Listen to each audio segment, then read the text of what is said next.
સ્વાદિષ્ટ કોઈ ખીર આપે તો એ ખીર ગમે એટલી સારી હોય પણ એ ગંદકીનો સંગ થવાથી તે ખીર પણ બગડી જશે, ખરાબ થઈ જશે. માટે પહેલાં તેના વાસણને સાફ કરવું જરૂરી છે.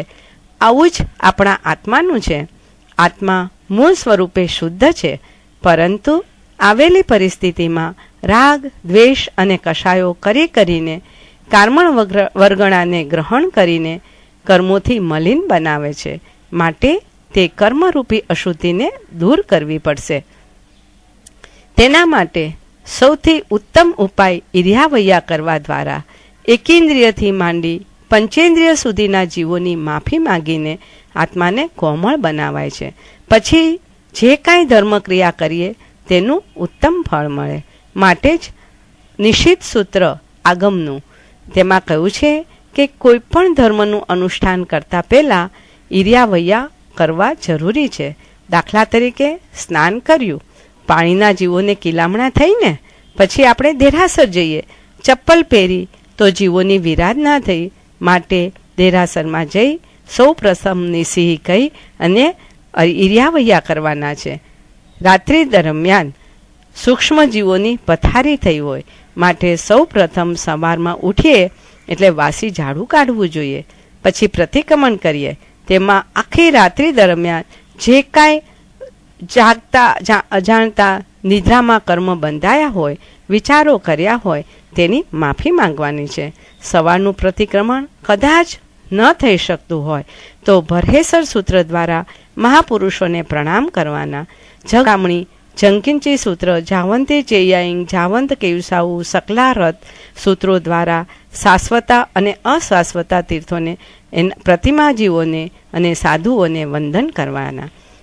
નવકાશી કરવી હોય તો સૂર્યોદયથી 48 મિનિટ પહેલાં નવકાશીનું પચકાણ ધારી લેવું જોઈએ. હવે દિવસ દરમિયાન આપણે જે કાંઈ કશાયો કરીએ તેને સૌ પ્રથમ ઓળખવાની જરૂર છે. કશાયો મુખ્યત્વે 4 પ્રકારના છે: ક્રોધ, માન, માયા અને લોભ. ક્રોધ એટલે શું?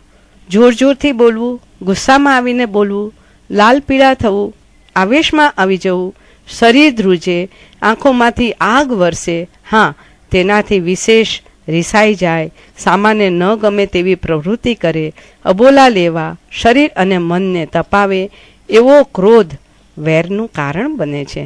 આ દુર્ગતિનો માર્ગ છે. પ્રશમ સુખનો નાશ કરનાર છે.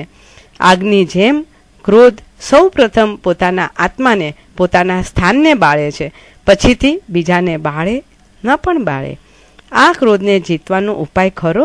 હા, એક તો તેની ધારા લાંબી ન ચાલવી જોઈએ. એક જ ધારા રાખવાની: હું તેને માફ કરું, હું તેને ક્ષમા આપું. એનો આશય જ ક્રોધને દૂર કરશે. તે જ રીતે ક્રોધ આવે ત્યારે વિચાર કરવો, આ સમયે મારા આયુષ્યનો બંધ પડે તો હું ક્યાં જઈશ? ક્રોધવાળી યોનિમાં, સર્પ, સિંહ, વાઘ જેવી યોનિમાં હું જઈશ? હું ત્યાં કેવી રીતે રહી શકીશ? ના ના, મારે ત્યાં જવું નથી.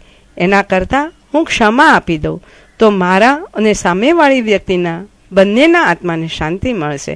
મારે ક્ષમા જ આપવી જોઈએ. હું એમને ક્ષમા આપું. તે હવે આપણે વાત કરીએ માન કશાયની. માન કશાય, અહંકાર, ગર્વ, અભિમાન આ બધા સમાનાર્થી શબ્દો છે. સંસારમાં રહેલા દરેક મનુષ્ય માન મેળવવા શું નથી કરતા. આ માન કશાય વિનય, શ્રુત, શીલ અને ધર્મ આદિ ત્રણેય પુરુષાર્થનો નાશ કરે છે. વિવેક એટલે કે આત્મા માટે શું હિતકારી છે અને શું અહિતકારી છે એનો વિચાર કરવા દેતો નથી. માન કશાય મનુષ્યને આંધળો બનાવી દે છે. આ માન કશાય કરવાથી એટલે કે મનુષ્ય જાતિ, લાભ, કુળ, ઐશ્વર્ય, બળ, રૂપ, તપ અને શ્રુતનો મત કરે, તેનાથી પરભવમાં તે હીનપણાને પામે. અને હવે આને જો જીતવું છે તો આ માન કશાયને જીતવા માટે કોમળતા અને નમ્રતા રાખવાથી જ જીતી શકાશે. દાખલા તરીકે કોઈ આપણને ન બોલાવે ત્યારે આપણને દુઃખ થાય છે, એ સમયે માન ઘવાય છે. પરંતુ નમ્રતા રાખીને આપણે જ તેને સામેથી બોલાવીશું તો બંનેને આનંદ થશે. હવે અહીંયા આપણે એક ઉદાહરણ લઈએ કે ક્રોધ માણસનું શું ખરાબ નથી કરતું. એક વૈરાગી સંયમી મહાત્મા હતા. અને એને એક એના પગ નીચે દેડકી આવી જાય છે. સાથે બાલમુનિ હતા. બાલમુનિ એમને વારંવાર યાદ કરાવે છે, સાહેબજી દેડકી, પ્રાયશ્ચિત લીધું, સાહેબજી પ્રાયશ્ચિત, સાહેબજી આલોચના લો. પછી સાંજ સુધી આમને આમ ચાલે છે. પછી એ સંયમી મહાત્માને જરાક ગુસ્સો આવે છે, ચાલ હું આ બાલમુનિને જરાક ઠપકો આપું. એમ કરીને એ દંડો લઈને જ્યાં એની પાછળ ભાગવા જાય છે, સામે થાંભલો આવે છે. ક્રોધમાં માણસ